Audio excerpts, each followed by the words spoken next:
de Lucas, c'est l'association de deux personnes, donc Monsieur Camps, Joseph Camps, qui était un génie du design et de la coupe, qui s'est associé avec mon grand-père, Mario De Luca, qui était un immigré italien qui est venu à Paris. Et ils se sont associés ensemble dans les années 70. Mon grand-père avait déjà un atelier auparavant. Ils se connaissaient, ils se fréquentaient, ils aimaient bien leur style commun, ils sont devenus amis. Et ensuite, ils ont décidé de s'associer pour faire une grande maison à Paris, en fait, et pour avoir une plus grande envergure internationale. On est un mélange entre la coupe anglaise et la coupe italienne, c'est-à-dire la coupe parisienne. On la connaît très peu parce qu'elle n'est pas très bien médiatisée. On a réussi à faire un compromis, c'est pour ça que les tailleurs parisiens maintenant font une nouvelle école qui n'a pas été mise assez en avant et qu'on essaie de montrer un peu plus en ce moment. On a une manche qui est un petit peu plus remontée, on a un revers très particulier avec un col assez haut. Donc ça c'est quelque chose que les clients aiment bien. On peut partir du manteau, dans toutes les matières, cachemire, vigogne, tout ce que vous voulez. Après on part sur le costume, on fait le 2 pièces, 3 pièces, le smoking, l'habit, la jaquette. Ensuite on fait les pantalons dépareillés, les chemises sur mesure. Même pour un client assez amusant, on s'amuse à lui faire des caleçons parce qu'il porte la chemise avec la même couleur que le tissu qu'on a fait dans le caleçon. Donc voilà, on fait tout en sur-mesure pour lui.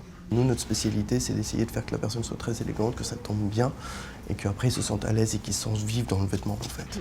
Après, s'il a un goût très particulier, ça sera son style, il choisira ce qu'il voudra. Donc c'est plus avec le client qu'on va savoir ce qui est pour lui l'élégance et on est à son service pour pouvoir faire qu'il se sente élégant, en fait. Le premier rendez-vous, il dure à peu près 1 heure et demie, où on essaie de comprendre ce qu'il fait comme métier. Il n'est pas obligé de nous tout dire, mais par exemple, si vous êtes un métier, vous êtes tout le temps debout, ça va jouer sur le tissu qu'on va travailler, en fait, sur lequel on va vous vendre, ou si vous êtes tout le temps assis, si vous êtes tout le temps dans les transports, dans l'avion et tout ça, si vous habitez en Asie, en Europe.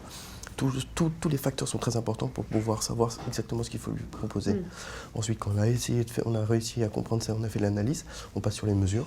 Et ensuite, on lui présente le tissu, on essaie de choisir tout ce qu'il veut à l'intérieur, et après, on peut préparer les essayages. Il y a 3 essayages pour la première fois qu'on va habiller un client. Et un essayage peut durer, tout dépend si le client est pressé ou pas pressé. Après, on peut le faire très rapidement, une dizaine de minutes. Sinon, si on a un peu plus le temps de discuter, et puis vous avez des clients qui sont plus minutieux et qui posent des questions, on peut passer 1 heure même à faire un essayage. Il y a un appiaisseur qui a assisté avec une personne qui vont monter un petit peu la veste, mais par exemple, il n'y a qu'une seule personne qui fait les manches. Il y aura une seule personne qui va monter le col, il y aura une seule personne qui va faire les boutonnières, donc c'est là où on met les boutons qui sont faits à la main. Chaque personne a une spécialité parce que sinon on n'arrivera pas à faire tout. Puis faire une veste, il faut quand même mettre 70 heures pour faire une veste. Donc ça serait bloquer beaucoup de une personne sur une veste chaque fois, on n'arrivera pas à faire un rendement assez important pour pouvoir sortir les vestes. À l'époque où M. Camps et mon grand-père se sont associés, il y avait le groupe des 5, c'était le plus grand 5 tailleurs de France qui faisait 2 défilés par an. Et ils mettaient leur savoir-faire en commun, ils s'apprenaient des choses ensemble, ils faisaient des choses, ils montraient des choses ensemble, ils faisaient des publicités ensemble. On est là pour faire grandir notre métier, faire grandir notre société, c'est ça qui nous intéresse, c'est porter notre nom au plus haut qu'on pourrait l'apporter. Et c'est pas juste nous-mêmes, c'est avec toute l'équipe avec qui on est pour pouvoir faire ça un bel ensemble. Et je pense qu'on est fiers de ça et ils sont fiers aussi de ça et c'est pour ça qu'on travaille ensemble.